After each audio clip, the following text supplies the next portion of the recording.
Que la grâce et la miséricorde de Dieu notre Père et de Jésus-Christ notre Seigneur vous soient multipliées en abondance au nom de Jésus. Amen. Bien-aimés de Dieu, je me tiens devant vous pour vous parler de l'intimité avec le Seigneur ou comment avoir une intimité avec le Seigneur.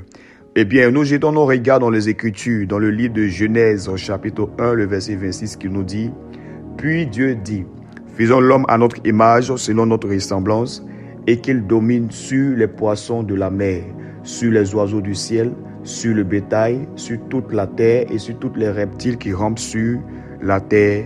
Amen. » Bien-aimé de Dieu, l'homme a tendance à ressembler à la personne qui fréquente régulièrement et à se comporter comme elle. L'homme a tendance à ressembler à la personne qui fréquente régulièrement et à se comporter comme elle. Et si l'homme veut être à la ressemblance de Dieu, l'homme doit fréquenter régulièrement le Seigneur. Et David, ayant compris cette vérité, il nous révèle cela dans le livre de Psaume 27, le verset 4, qui nous dit « Je demande à l'Éternel une chose que je désire ardemment. Je voudrais habiter toute ma vie dans la maison de l'Éternel pour contempler la magnificence de l'Éternel et pour admirer son temple. » Bien-aimé de Dieu, David n'a pas demandé la gloire à Dieu. David n'a pas demandé la richesse à Dieu. David n'a pas demandé la mort de ses ennemis. David n'a pas demandé le travail à Dieu. David a demandé à rester dans la maison de Dieu. Un enfant de Dieu qui veut avoir une intimité avec le Seigneur doit s'affectionner des choses de Dieu. Et c'est en cela que l'apôtre Paul nous parle dans le livre de Colossiens chapitre 3, le verset 2 qui dit « Affectionnez-vous des choses d'en haut. Aussi longtemps que l'enfant de Dieu, aussi longtemps que le serviteur de Dieu, aussi longtemps que la servante de Dieu ne s'affectionne pas les choses du ciel, ne pourra pas avoir une intimité avec le Seigneur. » Bien-aimé de Dieu, affectionne-toi avec les choses de Dieu, ainsi tu auras une intimité avec le Seigneur. Certainement, tu me poseras la question, quelles sont les clés pour avoir une intimité avec le Seigneur? Ou y a-t-il des étapes pour avoir une intimité avec le Seigneur? Bien-aimé de Dieu, il faut savoir que peu importe la quantité d'estime qu'on a pour une personne, si cette personne ne respecte pas nos principes, cette personne n'aura jamais accès à notre intimité. C'est d'ailleurs le cas pour notre Dieu qui est un Dieu de principes. Et si nous voulons avoir accès à l'intimité de Dieu, nous devons respecter les principes de Dieu. Un enfant de Dieu qui ne respecte pas les principes de Dieu n'aura jamais accès à l'intimité de Dieu. Et d'ailleurs, un principe de Dieu est révélé dans le livre de Jean chapitre 6, le verset 15 qui nous dit « Et Jésus, sachant qu'ils allaient venir l'enlever pour le faire roi, se retira de nouveau sur la montagne, lui seul. » Bien-aimé de Dieu, les hommes sont venus proposer la royauté à Jésus-Christ, mais Jésus a refusé. En réalité, le diable se cachait derrière ce dessein parce que le diable voulait voler le temps de Jésus-Christ. Parce que si Jésus avait occupé la place de roi, en réalité, il serait préoccupé à régler les problèmes socio-économiques de ce royaume. Il serait préoccupé à régler les problèmes socio-politiques de ce royaume. Et nous savons qu'un roi ne se déplace pas seul. Un roi se déplace avec des protocoles. Or, nous savons que pour avoir accès à l'intimité avec Dieu, il faut être seul sur la montagne. Bien-aimé de Dieu, le Seigneur a besoin de toi sur sa montagne. Les hommes ont proposé la royauté à Jésus. Pour Jésus, c'est la royauté. Pour certains, ça peut être un travail qui ne vous permet pas de vous retrouver seul avec votre Dieu. Pour d'autres, ça peut être une relation toxique qui ne vous permet pas de vous retrouver seul avec votre Dieu. Pour certains, ça peut être une quantité et une masse d'amis qui ne vous permet pas de vous retrouver seul avec votre Dieu. Certainement, vous me poserez la question, mais que devons-nous faire face à ces difficultés? Cette réponse se trouve dans le livre de Matthieu chapitre 14, le verset 23 qui nous dit « Quand il eut renvoyé, il monta sur la montagne pour prier à l'écart. Et comme le soir était venu, il restait là seul. » Bien-aimé de Dieu, ce que tu dois faire, c'est que tu dois renvoyer cette situation qui t'empêche de pouvoir te retrouver seul avec ton Dieu. Tu dois renvoyer cet homme qui t'empêche de te retrouver seul avec ton Dieu. Tu dois renvoyer cette femme qui t'empêche de te retrouver seul avec ton Dieu. Tu dois renvoyer toute relation, toute amitié, tout amour qui t'empêche de te retrouver seul avec ton Dieu. Ça peut être une quantité, une masse de personnes, une foule qui ne te permettent pas de te retrouver seul avec ton Dieu. Certainement, tu me poseras la question, mais que devons-nous faire face à ces réalités? Cette réponse se trouve dans le livre de Matthieu chapitre 14, le verset 23. La Bible dit, quand il eut renvoyé, il monta sur la montagne pour prier à l'écart. Et comme le soir était venu, il était là seul. Bien-aimé de Dieu, comme Jésus, tu dois renvoyer toute situation qui t'empêche de te retrouver seul avec le Seigneur. Tu dois renvoyer tout homme, toute femme qui t'empêche de te retrouver seul avec ton Dieu. Tu dois renvoyer tout travail qui t'empêche de pouvoir te retrouver seul avec ton Dieu. Certainement, tu diras, ce que je te demande, ce qui est demandé est difficile. Si Jésus a refusé la royauté, tu peux refuser des choses parce que pour avoir accès à l'intimité de notre Dieu, nous devons manifester le caractère du sacrifice. Qu'attends-tu pour renvoyer cette situation? Qu'attends-tu pour manifester le caractère du sacrifice afin d'avoir accès à l'intimité de ton Dieu? Le deuxième principe qui nous permet d'avoir accès à l'intimité de notre Dieu est révélé dans le livre de 1 Corinthiens chapitre 11, le verset 13 qui dit « Jugez-en vous-même, est-il convenable pour une femme de prier Dieu sans avoir la tête couverte ?» Toujours dans le livre de 1 Corinthiens chapitre 11, le verset 5, « Toute femme en revanche qui prie ou qui prophétise la tête non couverte déshonore son chef. » En effet, c'est exactement comme si elle était rasée. Ce principe est donné aux femmes. Toute femme qui veut avoir une intimité avec le Seigneur doit monter dans la montagne du Seigneur, doit aller à la montagne du Seigneur avec son voile et doit se voiler la tête avant d'avoir accès à la présence de Dieu. Aujourd'hui, beaucoup de femmes chrétiennes se posent la question, mais pourquoi nos cheveux ne poussent plus? Pourquoi nos cheveux se cassent? En réalité, c'est parce qu'elles essaient de violer ce principe. Elles vont à l'église, elles adorent le Seigneur, mais ayant la tête non voilée. La première clé qui me permet d'avoir une intimité avec le Seigneur, c'est que je dois trouver les heures de l'intimité.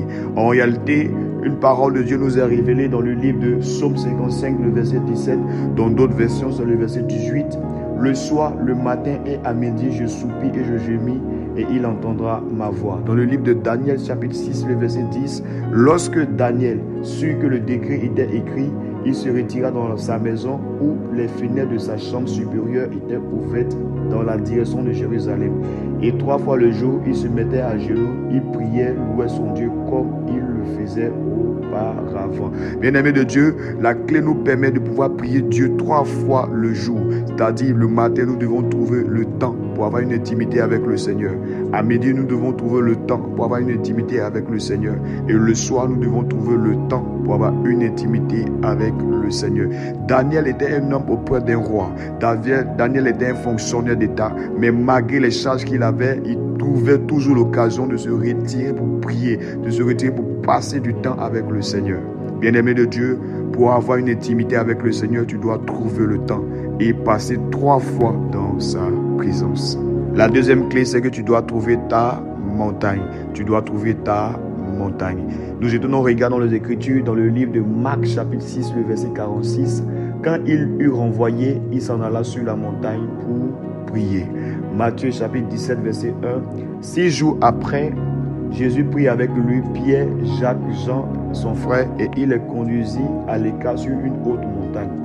Verset 9 de Matthieu chapitre 17. Comme ils descendaient de la montagne, Jésus leur donna cet ordre: ne parlez à personne de cette vision jusqu'à ce que le Fils de l'homme soit ressuscité des morts. La montagne, c'est le lieu que nous choisissons pour aller prier. C'est le lieu que nous choisissons pour aller prier. La montagne peut être ici ta chambre que tu choisis pour prier. C'est en cela que la Bible nous enseigne dans le livre de Matthieu chapitre 6, le verset 6, qui dit: lorsque tu veux prier, rentre dans ta chambre, ferme la porte derrière toi. Il faut noter qu'une chambre dont on a l'habitude de prier continuellement, cette chambre devient une chambre supérieure, elle devient une chambre haute. Un lieu dont on a l'habitude de prier, ce lieu devient un haut lieu. Tu me poseras la question: pourquoi Jésus a choisi le sommet des montagnes pour avoir une intimité avec Dieu? Il faut noter que Jésus a choisi le sommet des montagnes pour avoir une intimité avec Dieu parce qu'en réalité, il avait la révélation que le sommet des montagnes menait à la montagne de Dieu. Nous trouvons cette vérité dans le livre de Ésaïe, chapitre 2, le verset 2. Il arrivera dans la suite des temps que la montagne de la maison de l'Éternel sera fondée sur le sommet des montagnes et qu'elle se lèvera par-dessus les collines et que toutes les nations y afflueront. Bien-aimés de Dieu, il faut savoir qu'il y a la deuxième vérité qui a poussé Jésus à choisir le sommet des montagnes pour avoir une intimité avec le Seigneur est révélée dans le livre d'Ésaïe, chapitre 33, le verset 5. L'Éternel est élevé car il habite en haut, il remplit Sion de droiture et de justice. Bien-aimé de Dieu, notre Dieu est un Dieu de hauteur. C'est pourquoi il se nomme très haut. Dieu ne descendra jamais au bas de la montagne pour avoir une intimité avec son serviteur. Dieu ne descendra jamais au bas de la montagne pour avoir une intimité avec son enfant.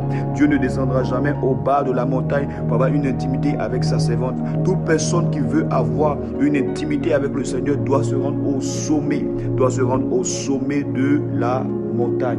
Bien-aimé de Dieu, la troisième raison qui a poussé Jésus à avoir une intimité avec Dieu au sommet d'une montagne est révélée dans le livre de Jean chapitre 3, le verset 8, qui dit: le vent souffle où il veut et tu entends le bruit, mais tu ne sais d'où il vient ni où il va. Il en est ainsi de tout homme qui est né d'esprit. Bien-aimé de Dieu, nous avons la révélation qu'au sommet des montagnes, il y a un mouvement de vent. Nous savons que Dieu est esprit. Or, un esprit est un vent. Or, une personne qui aspire au mouvement de l'esprit, une personne qui aspire au vent de l'esprit doit se rendre au sommet de la montagne. Il doit se rendre au sommet de la montagne. Au sommet de la montagne de transfiguration, deux hommes ont apparu à Jésus. Qui sont ces deux hommes qui ont apparu à Jésus? Ces deux hommes étaient des hommes de montagne. L'un était Moïse et l'autre était Élie. Qui est Moïse? Moïse était celui qui faisait son intimité au sommet de la montagne de Sinaï. Qui est Élie? Élie était celui qui faisait son intimité avec Dieu au sommet de la montagne de Carmel. Je veux parler à cette génération. Cette génération ne fera jamais les exploits que nos pères ont fait, aussi longtemps qu'ils ne fréquentent pas ce que nos pères ont fréquenté, aussi longtemps qu'ils n'ont pas l'intimité que nos pères ont eu avec notre Dieu. Aussi longtemps que nous ne fréquentons pas le sommet des montagnes, nous n'aurons jamais accès à la puissance de Dieu. Aussi longtemps que nous ne fréquentons pas le sommet des montagnes, nous ne serons jamais comme nos pères. On ne va pas dans la chambre haute pour aller manipuler les téléphones. On ne va pas dans la chambre haute pour aller Facebooker. On ne va pas dans la chambre haute pour être sur les réseaux sociaux. On va dans la chambre haute pour consulter l'Éternel. On va dans la chambre haute pour chercher l'Éternel. Il faut aussi savoir qu'étant dans la chambre haute, prier seulement ne suffit pas. Et c'est là que nous passons à la troisième clé qui est l'étude de la parole de Dieu. Le fait de chercher Dieu au travers de sa parole. Le fait d'apprendre à connaître Dieu au travers des Écritures. Nous jetons nos regards dans les Écritures, dans le livre de Ézéchiel chapitre 2, le verset 8 qui dit: et toi, fils de l'homme, écoute ce que je vais te dire. Ne sois pas rebelle comme cette famille de rebelles. Ouvre ta bouche et mange ce que je te dirai. Ce que l'on dit est une parole. Lorsque nous allons dans la chambre haute, lorsque nous allons au sommet des montagnes, nous apprenons à connaître Dieu au travers des Écritures. Certainement, tu me poseras la question: mais comment est-ce que j'apprendrai à étudier la parole de Dieu, moi qui n'ai point étudié? Nous jetons nos regards dans les Écritures, dans le livre de Jean chapitre 7, le verset 15 qui dit: les Juifs s'étonnaient, disant: comment connaît-il les Écritures, lui qui n'a point étudié? Jésus n'a pas fréquenté une université privée. Jésus n'a pas fréquenté une école de la place. Mais Jésus avait la connaissance des Écritures. Je m'adresse aux personnes qui se disent que je ne suis pas allé loin dans les études. Comment est-ce que je vais apprendre à connaître la parole de Dieu? Comment est-ce que je vais connaître la parole de Dieu? Comment est-ce que je vais comprendre les Écritures? Comment est-ce que je vais chercher à connaître Dieu au travers de sa parole? Bien-aimé de Dieu, il faut savoir que pour pouvoir comprendre la parole de Dieu, il faut avoir l'esprit ouvert. Nous jetons nos regards dans les Écritures, dans le livre de Luc chapitre 24, le verset 45 qui dit: alors il a ouvert l'esprit afin qu'il comprisse les Écritures. Bien-aimé de Dieu, lorsque tu te trouves à la chambre haute, tu dois demander au Seigneur d'ouvrir ton esprit. Une personne qui a un esprit ouvert peut comprendre la parole de Dieu. Une personne qui a un esprit fermé ne peut comprendre la parole de Dieu. C'est en cela que Jésus nous enseigne dans le livre de Matthieu chapitre 22, le verset 29. Jésus leur répondit: vous êtes dans l'erreur parce que vous ne comprenez ni les Écritures ni la puissance de Dieu. Aujourd'hui, beaucoup de chrétiens sont dans l'erreur parce qu'en réalité, ils ne comprennent pas les Écritures parce que leur esprit est fermé. Demande au Seigneur d'ouvrir ton esprit afin de comprendre sa parole. Demande au Seigneur d'ouvrir ton esprit afin de pouvoir comprendre qui est Dieu au travers de sa parole. Bien-aimé de Dieu, certainement tu me poseras la question: mais qui va venir ouvrir mon esprit et qui va m'enseigner la parole de Dieu? Nous jetons nos regards toujours dans la parole de Dieu, dans le livre Jean 14, le verset 26 nous dit: Mais le consolateur, l'Esprit Saint que le Père enverra à mon nom, vous enseignera toutes choses. Il vous rappellera tout ce que je vous ai dit. Bien-aimé de Dieu, il faut savoir qu'à la chambre haute, dans l'intimité que nous passons avec Dieu, celui qui va nous enseigner la parole de Dieu, celui qui a été mandaté pour nous enseigner, c'est l'Esprit de Dieu. C'est l'Esprit de Dieu que le Seigneur a mandaté pour pouvoir nous enseigner. Aujourd'hui, beaucoup de chrétiens ignorent qu'ils sont rejetés par Dieu parce qu'ils sont ignorants. La Bible nous enseigne que mon peuple périt parce qu'il lui manque la connaissance. Puisque tu as rejeté la connaissance, ainsi ton Dieu te rejette.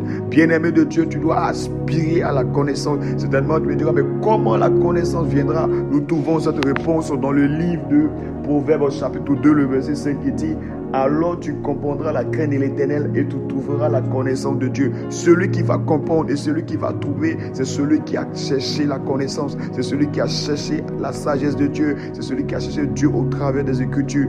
Bien-aimé de Dieu, dans l'intimité avec Dieu, les Écritures sont très importantes. Si l'homme veut dominer, l'homme doit être à la ressemblance de Dieu. Et si l'homme veut être à la ressemblance de Dieu, l'homme doit fréquenter Dieu continuellement et régulièrement. Et si l'homme veut avoir une fréquentation avec Dieu, l'homme doit avoir une intimité avec le Seigneur. Puisse notre Dieu te bénir. Puisse notre Dieu te donner la force d'avoir une intimité avec lui. Amen.